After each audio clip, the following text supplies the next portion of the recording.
Olá a todos, queridos e queridas do Evangelho da Noite. Aqui estamos, graças a Deus, mais uma vez, para realizar esse estudo, da noite, mas que pode ser da madrugada, do dia, da tarde, seja lá qual for a hora que vocês vão se predispor a seguir esse culto e, em realizando esse culto, receber a visita espiritual dessa falange do Evangelho da Noite, que já fez 11 anos de existência, em abril último, e nós estamos aqui exultantes, felizes de mais uma vez termos a oportunidade de aqui estarmos para realizá-lo. Hoje nós vamos fazer o culto do dia 15 de setembro de 2022, tá? E para fazer a ambiência, nós vamos começar com uma lição do livro Fonte Viva, que é a lição 60, que o nome é Esmola. Vou botar aqui a luz. Esmola. Dai antes esmola do que tiverdes. Jesus em Lucas, capítulo 11, versículo 41. Tá? Deixa eu arrumar.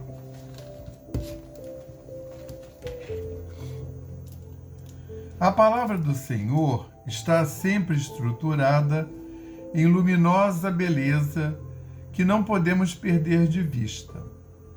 No capítulo da esmola, a recomendação do Mestre, dentro da narrativa de Lucas, merece apontamentos especiais. Dai antes esmola do que tiverdes. Dar o que temos é diferente de dar o que detemos. Dar o que temos é diferente de dar o que detemos. A caridade é sublime em todos os aspectos sob os quais se nos revele e em circunstância alguma devemos esquecer a abnegação admirável daqueles que distribuem pão e agasalho, remédio e socorro para o corpo, aprendendo a solidariedade e ensinando-a.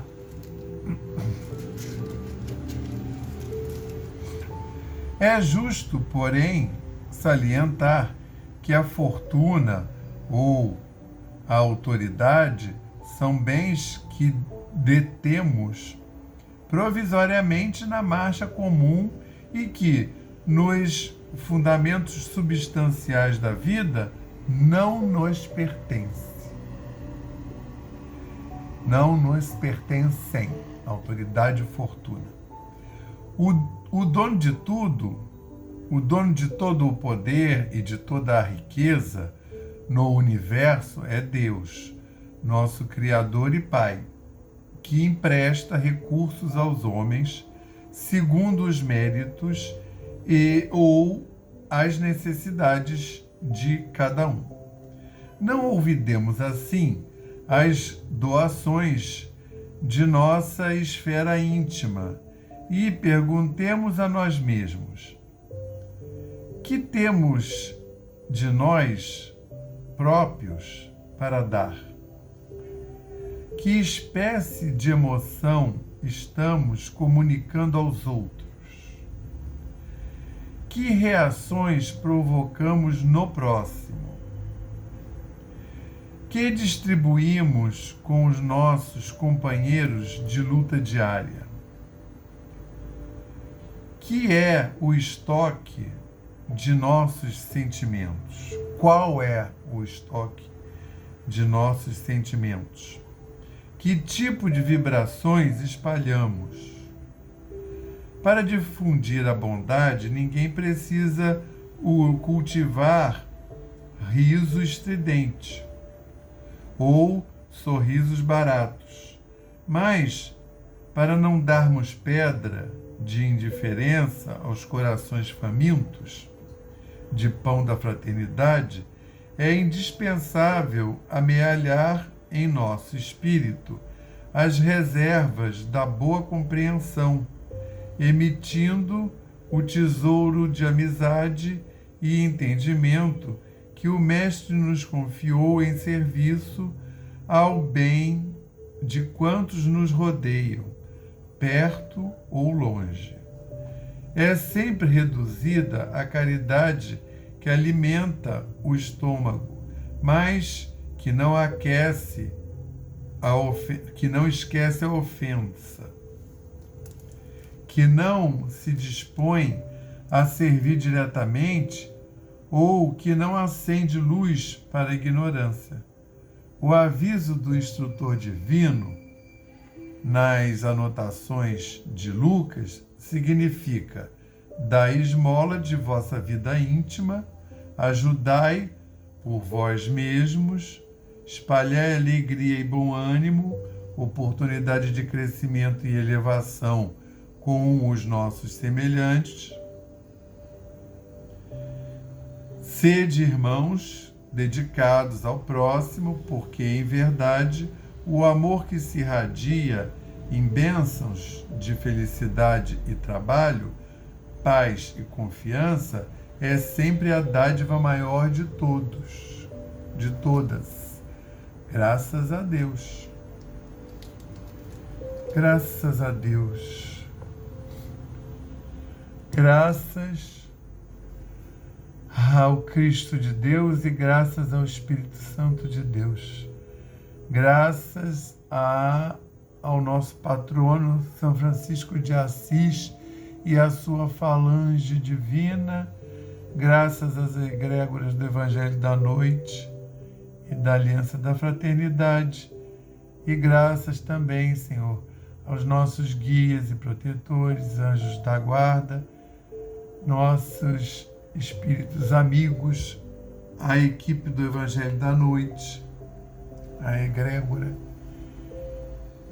a equipe trabalhadora e também os nossos guias e protetores individuais e de família. Obrigado, Senhor, por tudo que recebemos desde o último culto.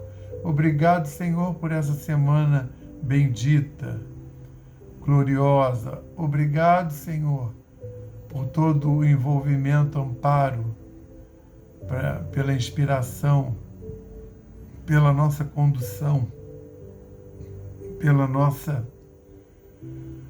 nosso envolvimento e proteção, a nós e dos nossos, e de todos aqueles irmãos que seguem esse culto, que estão ouvindo, que de forma que na próxima hora, Senhor, nesses próximos minutos que passaremos juntos, que possamos receber a visita da equipe espiritual do Evangelho da Noite, dos guias e protetores que vão vir para nos auxiliar na sintonia e em todos os eventos que envolvem um culto no lar, a reenergização das vibrações, a reharmonização, a sanitização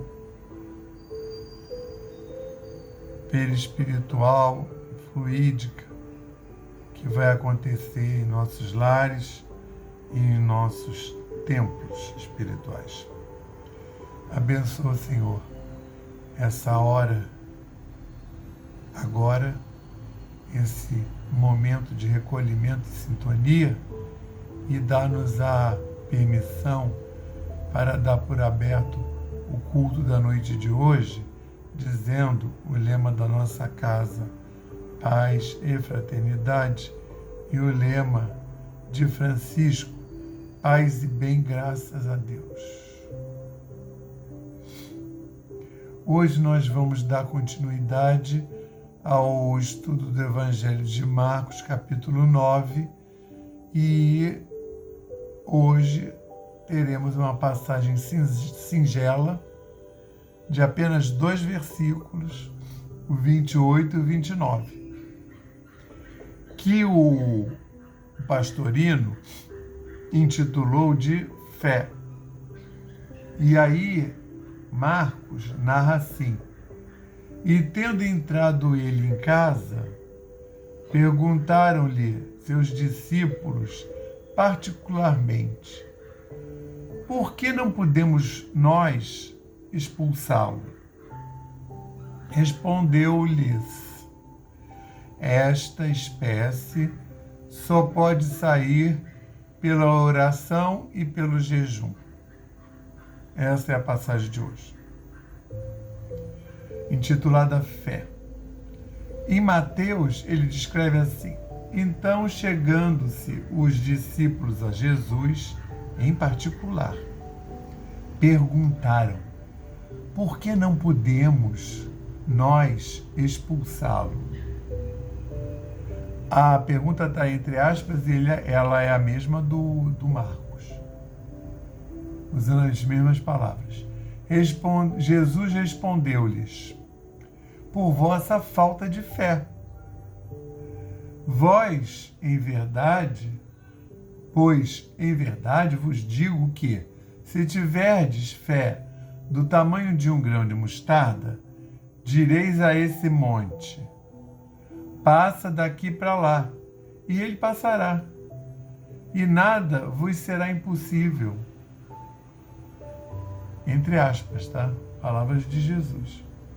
Mas esse tipo não sai, senão com oração e com jejum, ainda dentro do mesmo período. Então vocês vão notar que ali em Marcos não tem essa parte direta que diz por vossa falta de fé, que é do que está tratando. Ali em Marcos não apareceu. Agora vocês veem bem. Então, se a gente lembrar da semana passada,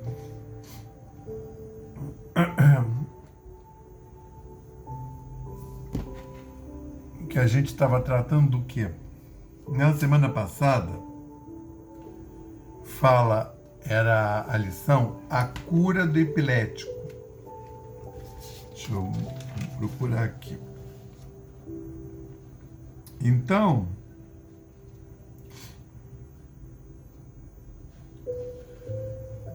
vinha o nome, o título que Pastorino colocou é a cura do epilético.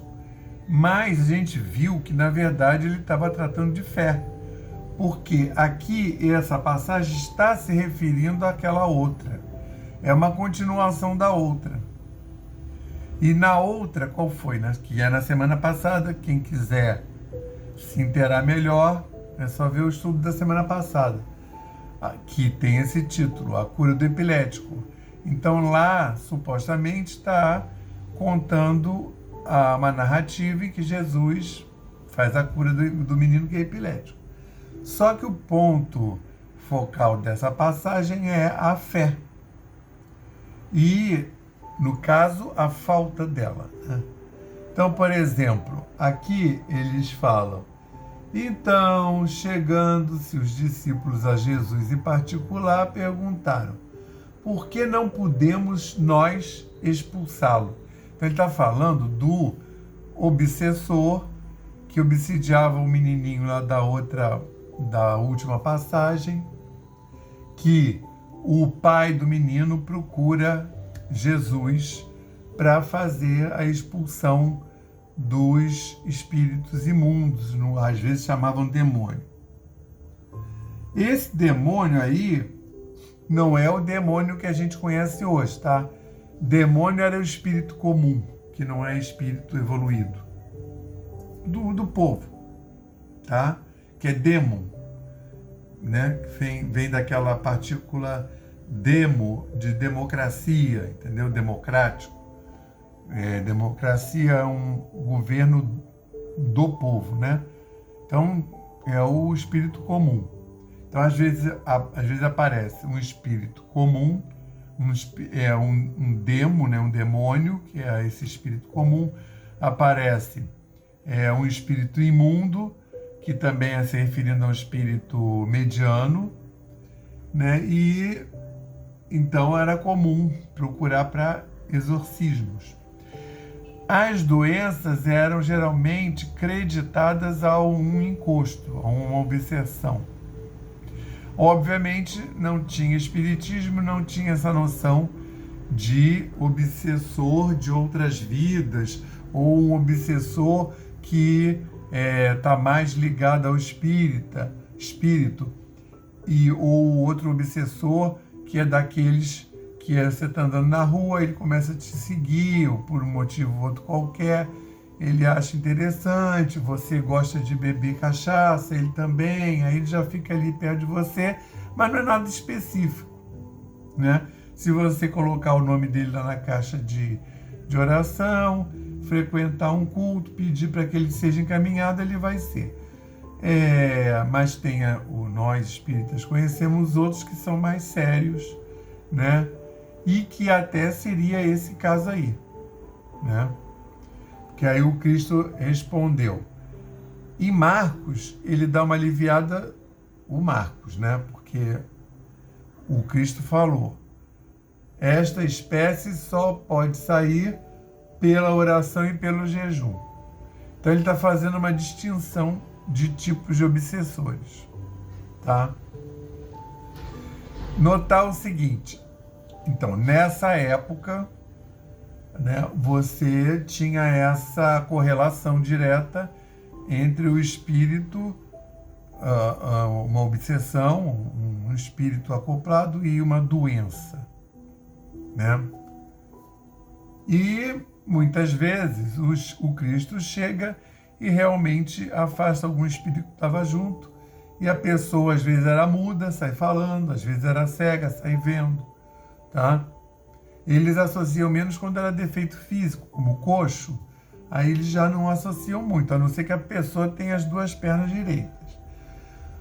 E é dessa tradição que os irmãozinhos neopentecostais acham que tudo quanto é doença é passível de ser exorcizado. É um espírito que está fazendo mal lá à pessoa e que é passível de ser exorcizado, tá? E aí vocês veem esses cultos da televisão, né? Em nome de Jesus. Eu tinha aqui uma erisipela e aí eu exorcizei o espírito. Então, às vezes sim, às vezes não. O Pastorino, quando fez o estudo passado, que ele mesmo colocou a cura do epilético, você vê, ele que botou esse título. A cura do epilético, aí, que sabe o que acontece? Os 3 evangelistas narraram. Mas o contexto dali é o seguinte, Jesus estava descendo o monte, ele tinha convidado o Pedro, o João evangelista, né? E o Tiago, irmão do João, para ir lá com ele, eles assistirem à transfiguração, que na verdade era uma transposição de nível iniciático de Jesus, tá? Que aí vai aparecer o espírito de Moisés e do Elias. Isso é um estudo de 15 dias atrás. Então aí aconteceu aquilo tudo e Jesus está descendo o monte, e aí também é uma alegoria, ele está descendo ao monte com os apóstolos convidados, mas também está pegando a vibração dele e está se dirigindo à terra, né? Porque ele lá nesse momento lá que aconteceu, e que teve até a transfiguração, possivelmente teve um descolamento, né, da parte energética, o espírito crístico, daquela personagem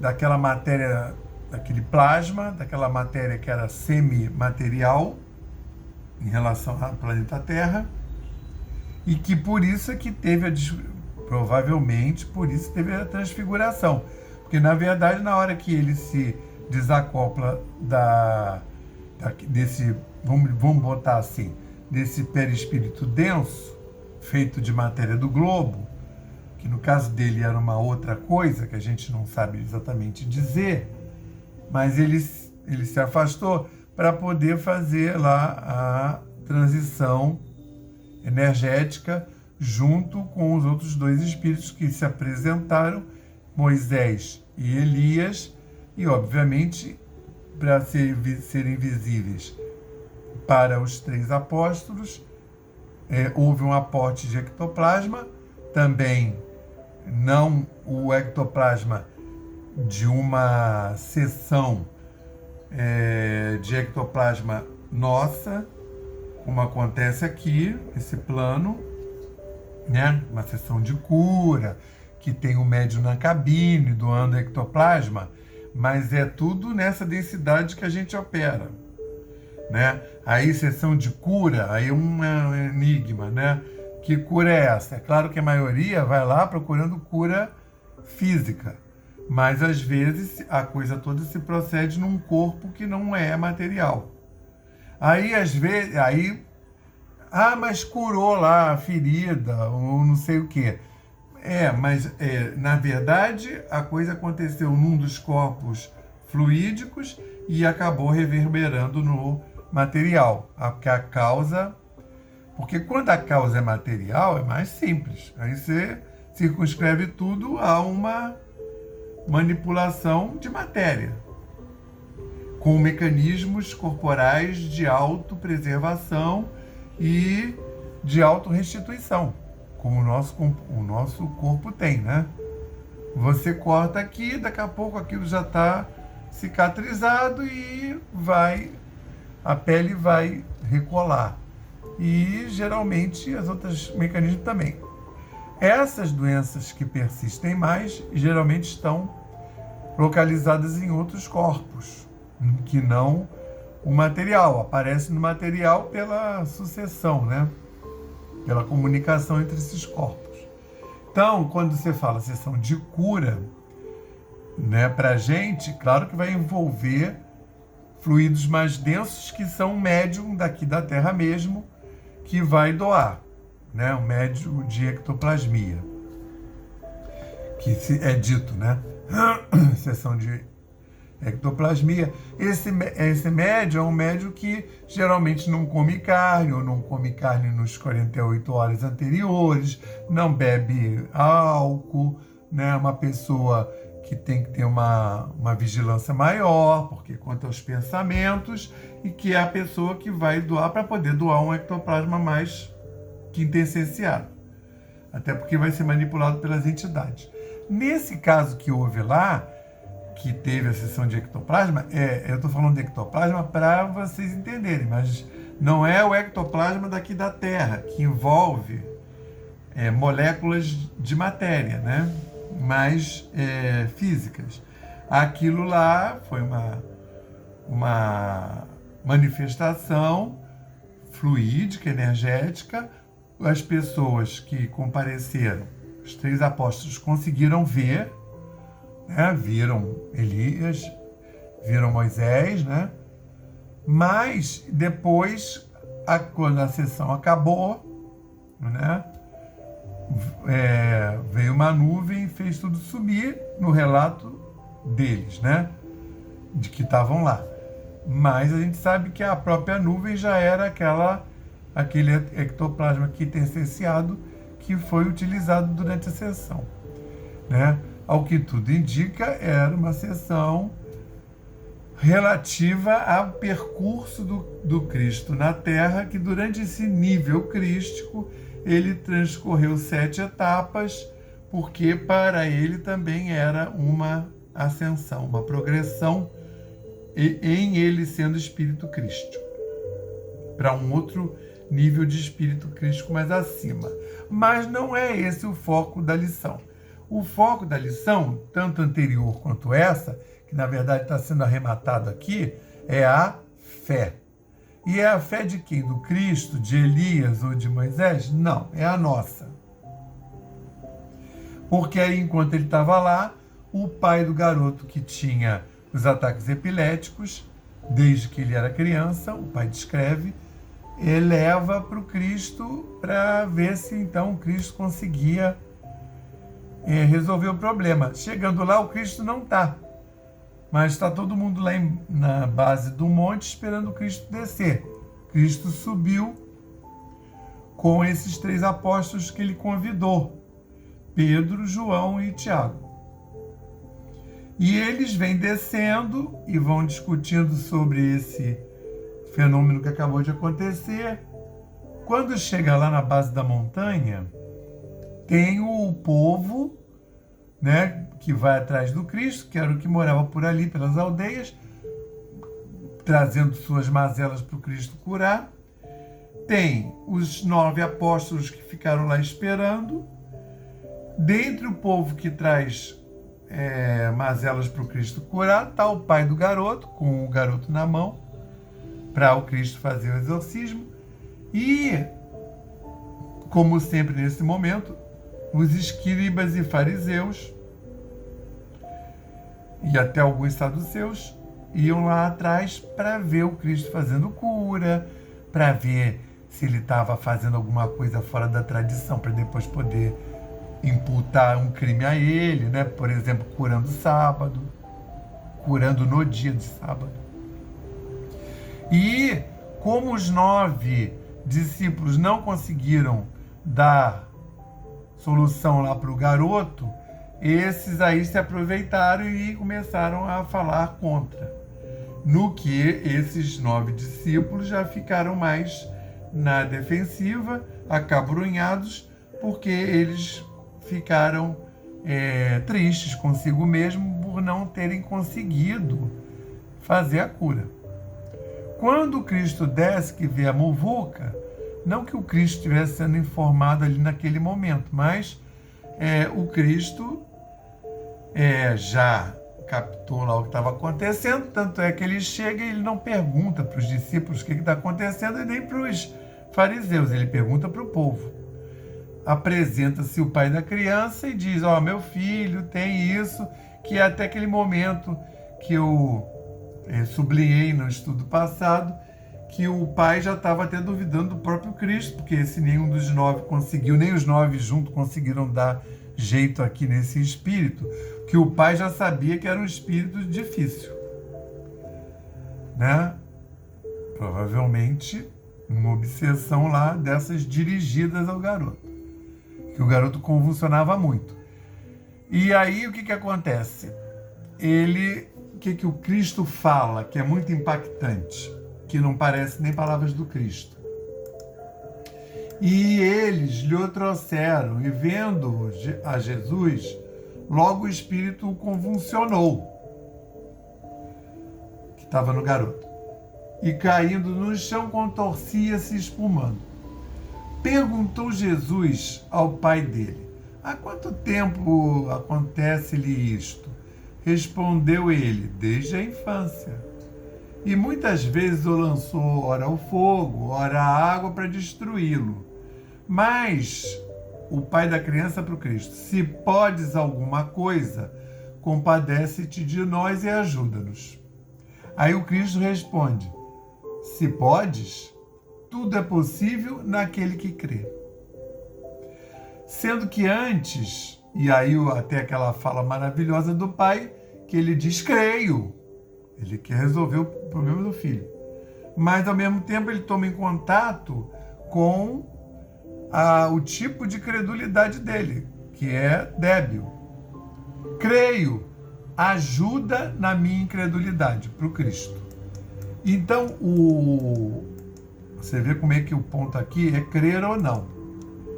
O Cristo, na hora que falam, que o pai diz: mestre, ele diz que o filho tem um espírito lá mudo.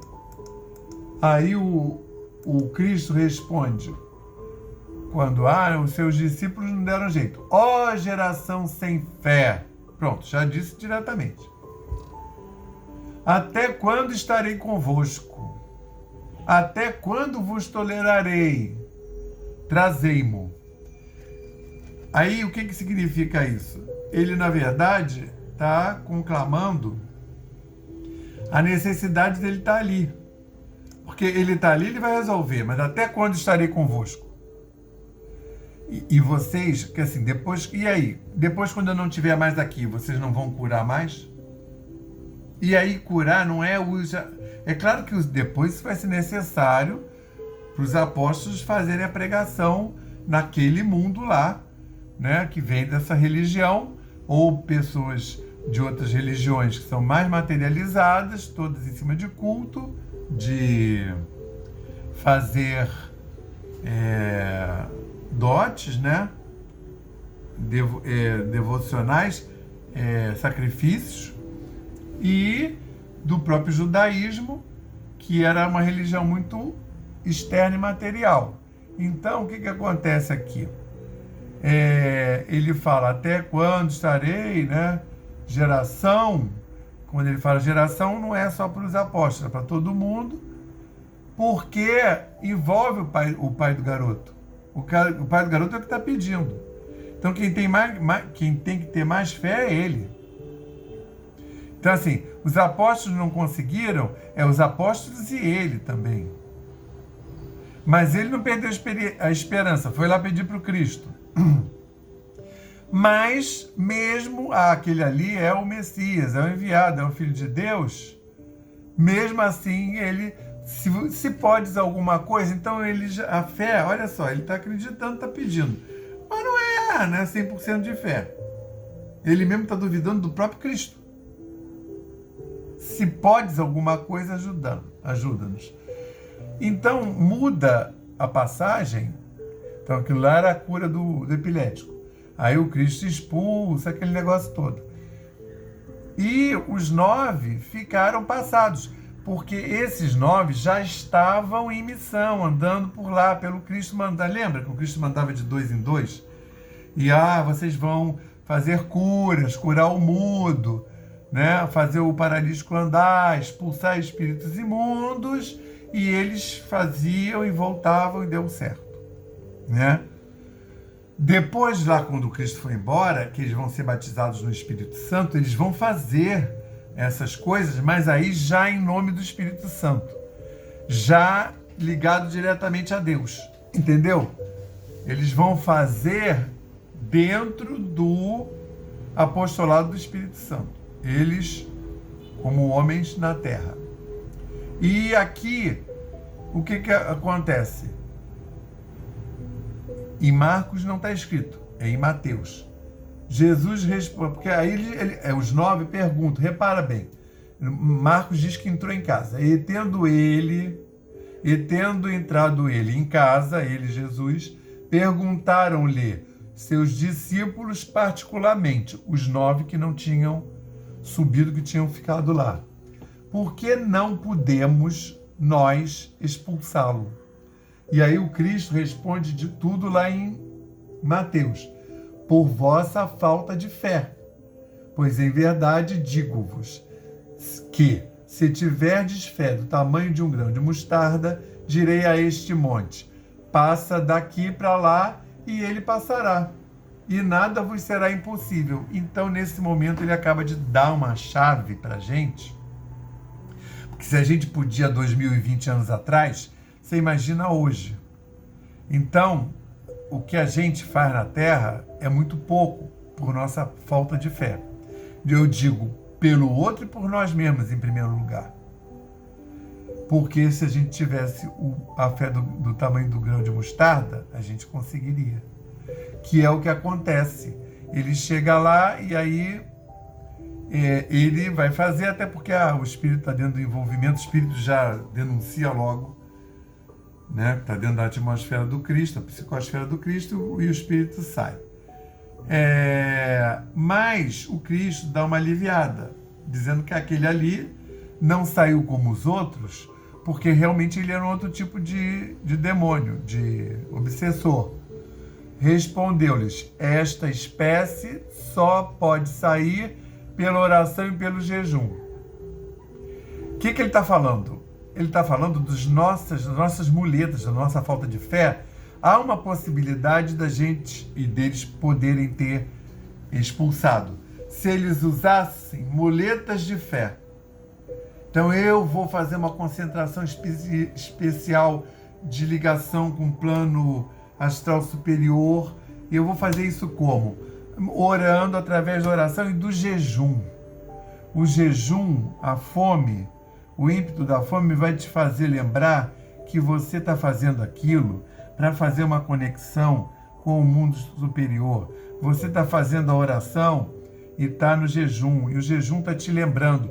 Mesmo que você orando pudesse desviar o pensamento para uma outra coisa qualquer do mundo, mas a fome vai te manter ali ligado no éter, no outro lado. E aí, com essa fé, com essa muleta de fé, eles teriam conseguido expulsar. Então a gente está aprendendo nessa lição que, às vezes, quando a gente não tem uma fé espontânea assim, totalmente espontânea, a gente usa muletas. Então, por que no culto fica mais fácil se eu for no templo, porque aí já não estou na minha casa, já estou numa outra ambiência, e aí se eu vou fazer em casa, eu ponho uma musiquinha gostosa, eu acendo um incenso, eu vou pegando meus canais cognitivos e vou ligando tudo pro astral. Eu estou ouvindo a musiquinha, estou sentindo o cheiro do incenso, né? Eu estou ali fazendo uma oração, com um terço na mão, um japamala. Tá entendendo? Isso tudo é para fazer a conexão. Isso tudo ajuda. Ah, mas não precisa de nada disso. Verdade, não precisa. Mas só que a gente não está nesse nível ainda, né? Essa que é a grande verdade. Então agora nós vamos passar para o nosso passe fluídico terápico, no qual nós vamos seguir esses mantras que serão lidos enquanto a espiritualidade nos dá esse passe. Elevemos mais uma vez os nossos pensamentos ao Pai e confiamos. Nós pedimos ao Cristo para que possam os nossos amigos espirituais, juntamente com os protetores de cada um aqui presente, realizar através deste passe fluídico terápico o tratamento particularizado de acordo com as necessidades que cada um apresenta. Que seja mais uma vez suavemente depositado em nosso corpo fluídico, mental e físico o remédio divino das camadas superiores da vida, tão bem preparados por corações amorosos para nos atender. Rogamos ainda que os benefícios deste passe se estendam aos nossos lares, envolvendo de forma carinhosa os nossos parentes, amigos, proporcionando-lhes igualmente tratamento eficaz. Intimamente pedimos forças para desenvolver em nós coragem, discernimento, paciência e bom ânimo em nossa lida diária, nos colocando agora na posição de receptores, abertos à boa influência do alto. Alentando a nossa consciência de que somos seres oriundos e viventes no universo de Deus. Agradecemos a nossa coexistência com o nosso próximo e a atual reencarnação que nos colocou em contato com os elementos indispensáveis às nossas necessidades de evolução, rogando inspiração para que possamos aproveitar a oportunidade da mesma para exercitar o perdão e a busca sincera pela harmonização íntima, sem deixar de atender aos reclames da lei de progresso e evolução. Finalmente pedimos equilíbrio moral e emocional, inspiração nos padrões do Evangelho, para que possamos solucionar com os nossos esforços os problemas que nos envolvem. Resignação positiva sem estagnação. Compreensão para agir com amor-ação sem ser subserviente. Proteção, forças para manter a vigilância e disposição para realizar a nossa reforma maior, graças a Deus. Graças a Deus, graças ao Espírito Santo de Deus e graças ao Cristo de Deus, podemos realizar mais uma vez esse culto do Evangelho da Noite. Agradecer toda a espiritualidade que compareceu, ao nosso patrono São Francisco de Assis, às egrégoras da Aliança e do Evangelho da Noite e a nossa egrégora familiar, individual e do grupo. Que todos, Senhor, possam também ter sido beneficiados, todos esses trabalhadores do plano espiritual que nos auxiliam hoje sempre, nesse plano encarnado, com as nossas cruzes, com os nossos deveres na Terra. Queremos agradecer a todos eles e pedir para que todos eles tenham sido abundantemente abençoados. Jesus, queremos ainda mandar um quanto de luz para a saúde do planeta Gaia, para essa humanidade encarnada e desencarnada, saúde do planeta, da humanidade junto, e um quanto de energia para a transição planetária, e outro, Senhor, para o envolvimento de todos os líderes planetários, físicos e espirituais. Os líderes que governam instituições físicas, de etnias, de grupo e nação, cidade, e aqueles líderes espirituais dentro de suas religiões, junto com os seus rebanhos de seguidores das diversas religiões. Jesus abençoa o nosso lar, sanitiza, reenergiza e reharmoniza o nosso lar e os nossos corpos, de forma que possamos nos reconectar com os planos mais superiores e podemos receber. Vamos fazer agora uma pausa de 30 segundos para que todos em casa possam colocar as suas intenções.